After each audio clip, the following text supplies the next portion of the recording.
എല്ലാവർക്കും news first മലയാളത്തിന്റെ പുതിയൊരു വീഡിയോയിലേക്ക് സ്വാഗതം. ക്രിക്കറ്റ് വാർത്തകൾ ആദ്യമേ അറിയാൻ ഈ ചാനൽ മറക്കാതെ സബ്സ്ക്രൈബ് ചെയ്യുക. സൗത്ത് ആഫ്രിക്ക അങ്ങനെ നാണം കെട്ട് തോറ്റിരിക്കുകയാണ്. ഇതുവരെ അപരാജിത കുതിപ്പ് നടത്തിവന്ന സൗത്ത് ആഫ്രിക്ക ഇന്ന് സെമിയിൽ ന്യൂസിലൻഡിന് മുന്നിൽ മുട്ടുകുത്തി. ഇന്നത്തെ മത്സരം വളരെ ഈസിയായി ജയിക്കാം എന്നായിരുന്നു അവർ കരുതിയിരുന്നത്. എന്നാൽ അവർക്ക് അടിപേറി. ന്യൂസിലൻഡിന് വേണ്ടി സച്ചിൻ, രവീന്ദ്ര, വില്യംസൺ തുടങ്ങി താരങ്ങൾ മികച്ച പ്രകടനമാണ് പുറത്തെടുത്തത്. ഇരുവരും ഇന്ന് സെഞ്ചുറി നേടി. എന്നാൽ സൗത്ത് ആഫ്രിക്കയ്ക്ക് ന്യൂസിലൻഡ് ഉയർത്തിയ 362 എന്ന കൂറ്റൻ ടാർഗറ്റിലേക്ക് എത്താൻ സാധിച്ചില്ല. അതോടെ അവർ കളി തോറ്റു. ഇന്ന് കളി തോറ്റ ശേഷം സൗത്ത് ആഫ്രിക്കൻ ക്യാപ്റ്റൻ ടിംബ ബൗം പറഞ്ഞത് ഇങ്ങനെയായിരുന്നു: ഞങ്ങൾക്ക് ഇന്ന് ഒരുപാട് തെറ്റുകൾ സംഭവിച്ചു. പ്രധാനമായും ബൌളിംഗിൽ ഞങ്ങൾക്ക് അടിപേറി. ബൌളിംഗിൽ കുറച്ചുകൂടി ഞങ്ങൾ ശ്രദ്ധിക്കണമായിരുന്നു. ന്യൂസിലൻഡ് 300+ റൺസ് നേടിയപ്പോഴേ ഞങ്ങൾ സമ്മർദ്ദത്തിലായി.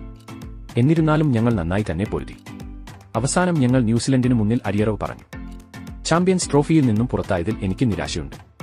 ന്യൂസിലൻഡ് മികച്ച ഒരു ടീമാണ്. എന്നിരുന്നാലും അവരെ തോൽപ്പിക്കാൻ ഇനി ഇന്ത്യക്ക് മാത്രമേ സാധിക്കുകയുള്ളൂ. ഇനി ഇന്ത്യയാണ് ഞങ്ങളുടെ ഫേവറേറ്റുകൾ. ഇന്ത്യ കപ്പ് നേടണം എന്നാണ് ഞാൻ ആഗ്രഹിക്കുന്നത്. കാരണം സെമിയിലെ അവരുടെ പ്രകടനം എന്നെ ശരിക്കും അത്ഭുതപ്പെടുത്തിയിരുന്നു. കുറച്ചുകൂടി ശ്രദ്ധിച്ചു കളിച്ചു എങ്കിൽ ഇന്ന് ഞങ്ങൾക്ക് ഉറപ്പായിട്ടും ജയിക്കാമായിരുന്നു.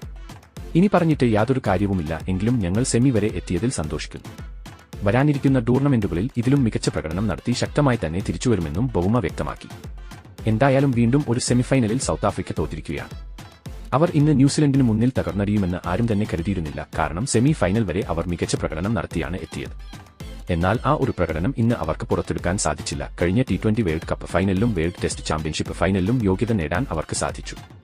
എന്നാൽ ഇപ്പോൾ സൗത്ത് ആഫ്രിക്ക ചാമ്പ്യൻസ് ട്രോഫിയിൽ നിന്നും പുറത്തായിരിക്കുകയാണ്. അവരുടെ ടീം ഇന്ന് തോറ്റെങ്കിലും സൗത്ത് ആഫ്രിക്കൻ ക്യാപ്റ്റൻ ബൗം പറഞ്ഞത് ഇന്ത്യയെക്കുറിച്ചാണ്. ഇന്നത്തെ തോൽവിയുടെ പ്രതികാരം ഞങ്ങൾക്ക് വേണ്ടി ഇന്ത്യ ഫൈനലിൽ തീർക്കുമെന്നാണ് ബൗം പറഞ്ഞത്. എന്തായാലും 2025 ചാമ്പ്യൻസ് ട്രോഫി ഫൈനലിൽ ഇന്ത്യയും ന്യൂസിലൻഡ് തമ്മിലാണ് ഏറ്റുമുട്ടുന്നത്. ഞായറാഴ്ച മാർച്ച് 9 മത്സരം. അപ്പോൾ ഫൈനലിൽ ഇന്ത്യക്ക് ന്യൂസിലൻഡിനെ പരാജയപ്പെടുത്താൻ സാധിക്കുമോ? നിങ്ങളുടെ വിലയേറിയ കമന്റ് താഴെ രേഖപ്പെടുത്തൂ.